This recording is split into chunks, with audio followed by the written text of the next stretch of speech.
কেন আমরা English conversation স্কিলসটা 20 বছর বা 15 বছর পড়াশোনার পরেও পারছি না? যদি আপনার পরিস্থিতিটা এমন হয়, তাহলে এই ভিডিওটি আপনার জন্য।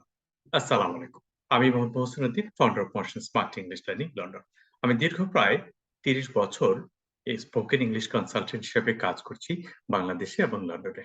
সেই অভিজ্ঞতার আলোকেই আমি এই দীর্ঘ বছরে অনেক মানুষকে দেখেছি এই প্রবলেমটা কিভাবে তারা ফেস করছে এবং এর এক্সাক্ট কারণটা সেটা আমি তুলে ধরবো আজকের এই ভিডিওতে। আপনারা যদি মনে করেন যে নিজে খুঁজে বের করে দেখুন যে আসলে কেন আপনি এত বছর কাজটা করার পরেও, এত বছর কমিউনিকেশনের ভাষা হিসেবে ইংলিশটা শেখার পরেও আপনি ইংলিশটা বলতে পারছেন না। তাহলে যে কারণগুলো আপনি খুঁজে পাবেন তার মধ্যে অন্যতম কারণ হচ্ছে উদ্দেশ্যটা। আপনি যদি মনে করেন আপনি অ্যারাবিক কেন শিখেছেন, অ্যারাবিক আসলে আমরা পরকালে আমাদের মুসলমান হিসেবে উপকার হবে সেই অনুপাতে আমরা সেজন্য আমরা শিখেছি। কিন্তু ইংলিশটা আমরা কেন শিখেছিলাম? ইংলিশটা শিখেছিলাম যে আমরা যাতে বিদেশের সাথে কমিউনিকেশনটা করতে পারি, যাদের ল্যাঙ্গুয়েজটা বাংলা না তাদেরকে যেন আমরা আমাদের মনের ভাবটা প্রকাশ করতে পারি। তাহলে উদ্দেশ্যটা কিন্তু ইংরেজি শেখার ভিন্ন, আরবি শেখার উদ্দেশ্যটা ভিন্ন।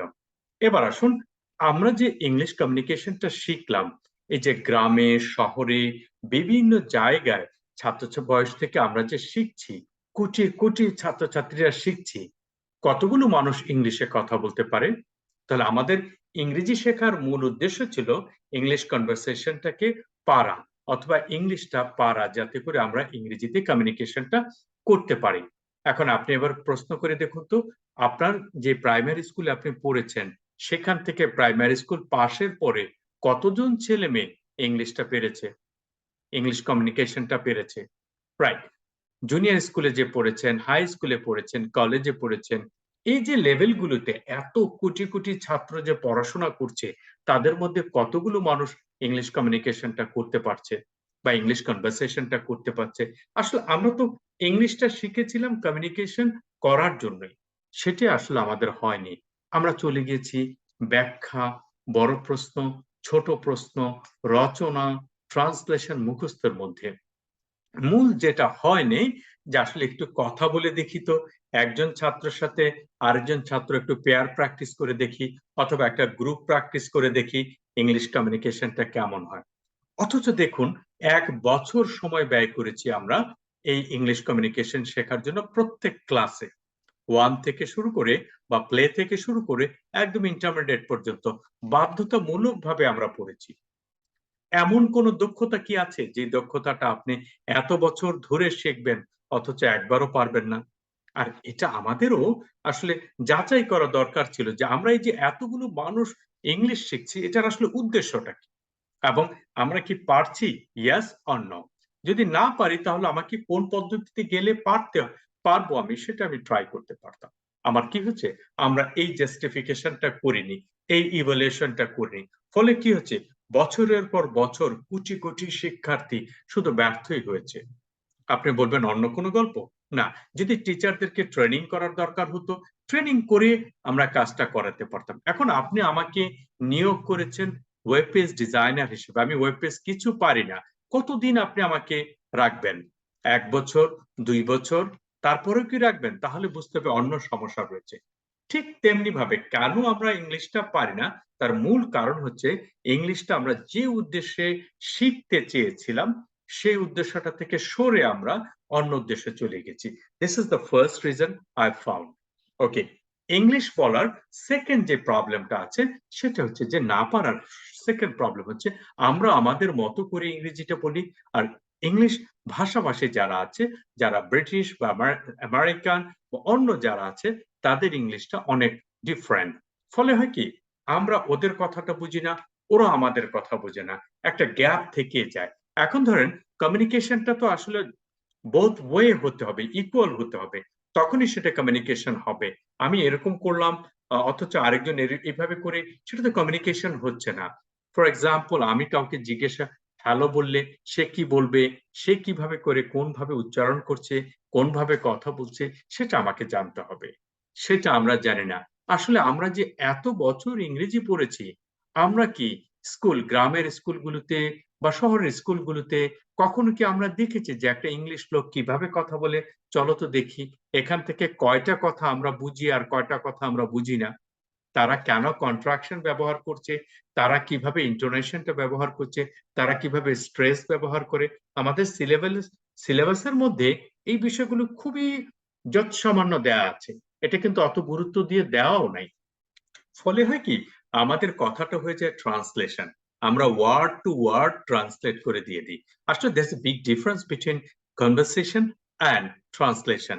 এই পার্থক্যটাও আমরা জানি কিনা সেটাও একটা জানার বিষয়। আসলে আমি যে বলছি সেটা কি ট্রান্সলেশন হয়ে যাচ্ছে নাকি কনভারসেশন হচ্ছে?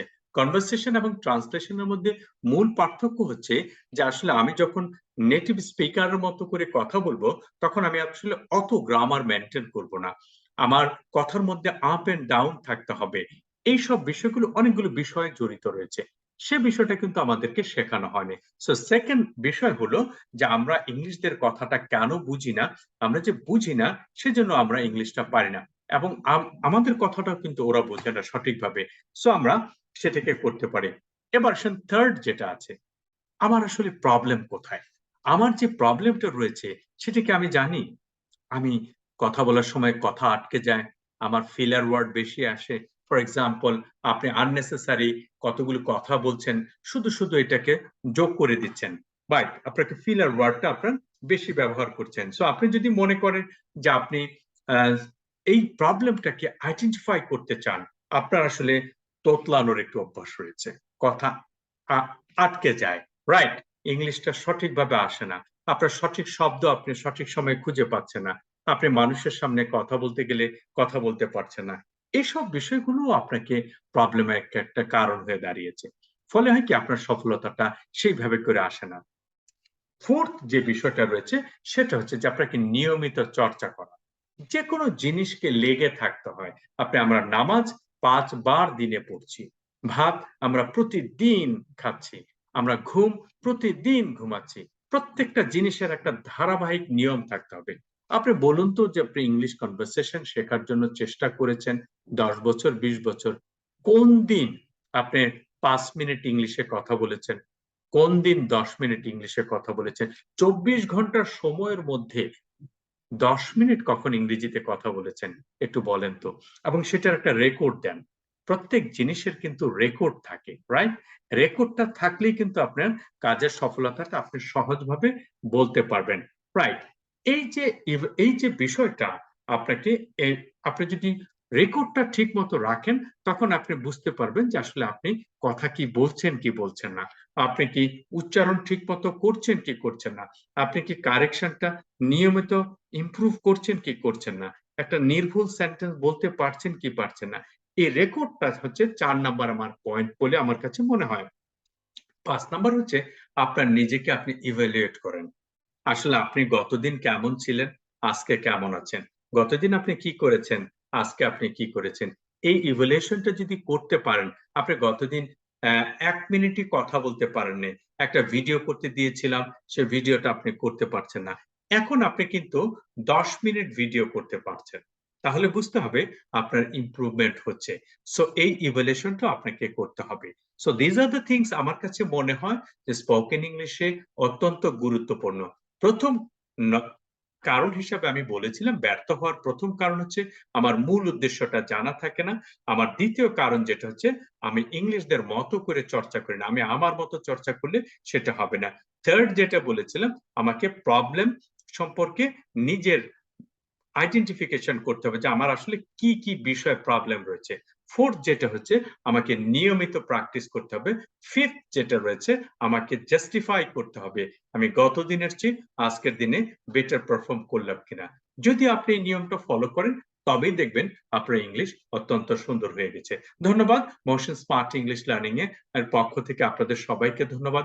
আপনারা যদি অত্যন্ত সহজ উপায়ে কিভাবে করে জীবনকে আমূল পরিবর্তন করা যায়, আপনার স্কিলটাকে আমূল পরিবর্তন করা যায়, সেটা আপনি জানতে চান, তাহলে মোশন স্মার্ট ইংলিশ লার্নিং অত্যন্ত সহজ উপায়ে আপনার যে পরিস্থিতি আছে সেই পরিস্থিতিতে আপনাকে ইংলিশ শিখতে সহায়তা করবে। ধন্যবাদ আবারও আপনাকে মোহসিন স্মার্ট ইংলিশ লার্নিং এর পক্ষ থেকে। আসসালামু আলাইকুম।